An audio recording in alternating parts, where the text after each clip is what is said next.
the road less traveled. Leo Carter had spent 16 long years behind the wheel of his truck, navigating the twisting highways and perilous roads that stretched endlessly across the country. Over the years, he had witnessed all kinds of things during his grueling hauls: breathtaking sunrises painting the sky over empty roads, ominous storm clouds rolling in like angry gods, and even the occasional hitchhiker hoping for a ride to the next town. But no matter how much he had seen, nothing, absolutely nothing, could have prepared him for what was about to unfold on this bitter, bone-chilling winter night. The wind howled like a restless spirit, slamming against the sides of his massive 18-wheeler, shaking it as if unseen hands were trying to force him off the road. The snow was falling fast, thick sheets of white obscuring the asphalt beneath a treacherous layer of ice. He tightened his grip on the steering wheel, his knuckles turning ghostly white from the pressure. Leo had learned early in his career that winter driving wasn't just about skill, it was about survival. One moment of carelessness, one lapse in concentration, and the road would swallow another traveler whole. The radio crackled, static hissing through the speakers as the weather station repeated a grim warning: severe winter storm in effect. All non-essential travel is strongly discouraged. Too late for that, Leo muttered under his breath. His shift had dragged on far longer than expected, a delay at his last stop forcing him to drive deep into the night, exhausted and desperate to get home. 18 hours straight behind the wheel. His body screamed for rest, and the thought of his small apartment, the warmth of his bed, the familiar scent of old coffee lingering in the air, had never seemed more inviting. Then, as he rounded a bend on a particularly isolated stretch of road, his headlights caught something. A shadowy figure, barely visible against the swirling snow. His pulse stuttered. At first, he thought it was nothing, just a trick of the light, a fallen tree branch, maybe an old jacket discarded by the wind. But as he drew closer, a deep, unsettling feeling gripped his chest. That wasn't debris. That was a person. Leo instinctively let off the gas, flicking on his hazard lights. His heart pounded hard against his ribs as he eased his rig to a stop a few yards away. The storm raged around him as he reached for his thick winter coat, pulling it on with numb fingers before climbing down from the cab.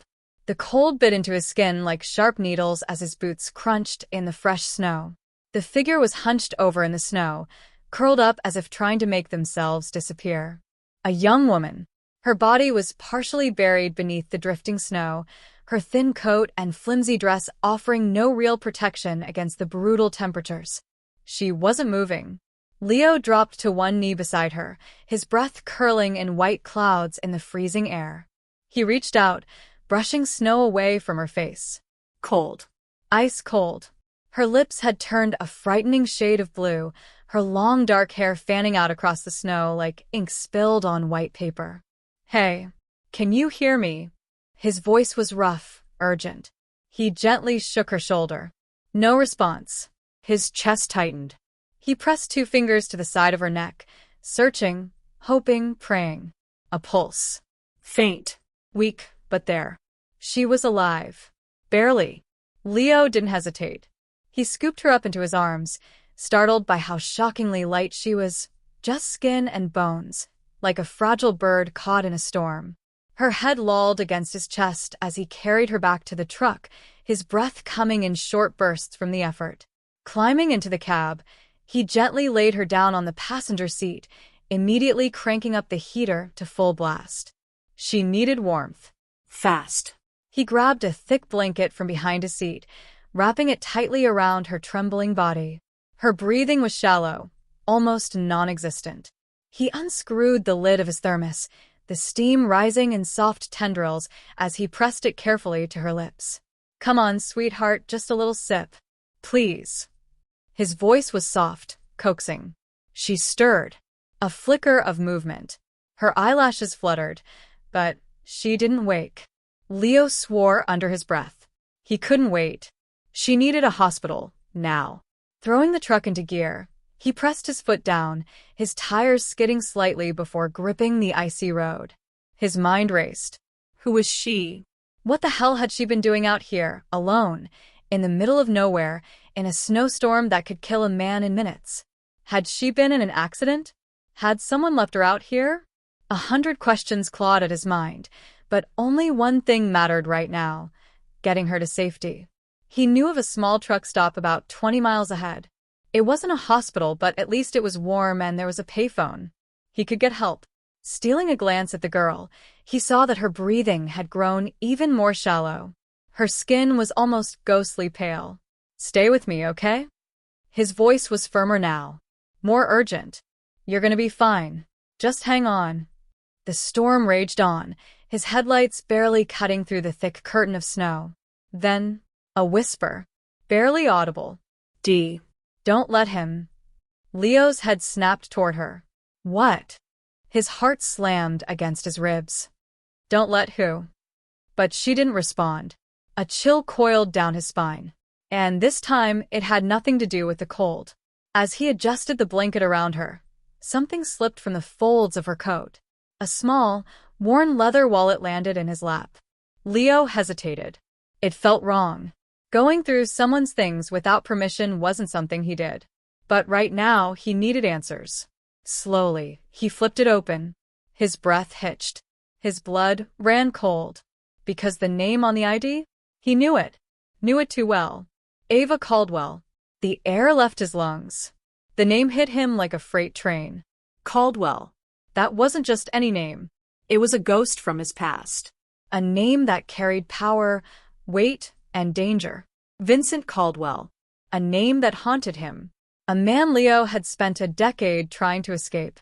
And now his daughter was sitting half-frozen in his truck. Which meant someone was coming for her.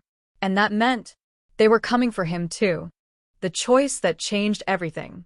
Leo burst through the diner doors, carrying Ava's fragile, unconscious body in his arms. The warmth inside hit him like a wall, the scent of coffee and cheap fried food mixing with the sharp bite of the storm still clinging to his clothes. A tired-looking waitress behind the counter glanced up from her crossword puzzle, her brows knitting together in concern. "Help. Can you call an ambulance?" Leo's voice was tight, his breath still visible in the frigid air clinging to him. The waitress nodded immediately, reaching for the landline mounted on the wall. Leo moved swiftly, his boots thudding against the worn tile floor as he carried Ava to a booth near the back.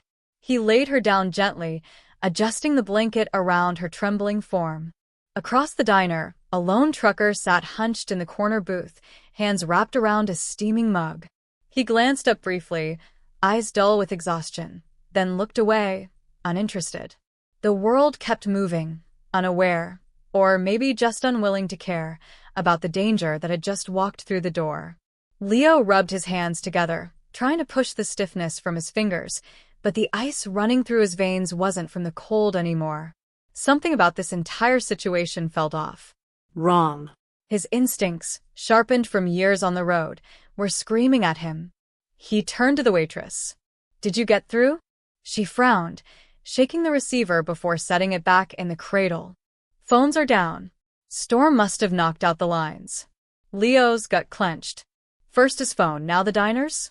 It was too much of a coincidence. His eyes flicked to the front window, where the snow was falling in thick sheets, blurring the world outside. Then, the diner door swung open. A blast of icy wind rattled the metal blinds, sending a shiver down Leo's spine. And in walked a man. Tall, broad-shouldered, dressed in a heavy black coat, dusted with snow. Leo's stomach dropped. He didn't recognize the man, but he recognized the look. Controlled. Cold. Calculating. The way he moved, steady, deliberate, scanning the room without an ounce of wasted motion, set off alarms in Leo's head. This man wasn't here for coffee. Leo's pulse thundered as his gaze dropped to the slight bulge beneath the man's coat. A holster. A gun. This man wasn't just looking for someone. He was hunting. Leo forced himself to stay still, to breathe. He shifted slightly in the booth, angling his body to shield Ava from view. The man walked up to the counter, placing his gloved hands on the worn laminate surface, leaning in slightly. "Hey there," he said, his voice smooth, casual. Too casual. "I'm looking for someone." The waitress frowned. "Yeah? Who?" Young woman. Dark hair. Thin. Might have come through here. Leo felt his stomach twist into a knot. He knew exactly who this man was looking for. The waitress barely hesitated before shaking her head. Haven't seen anyone like that. The man exhaled through his nose, slow and measured, before his eyes began sweeping the diner. Leo's heartbeat slammed in his chest as the man's gaze passed over him, then stopped. A flicker of interest. Leo held his breath. The man's eyes lingered for only a second longer before shifting away.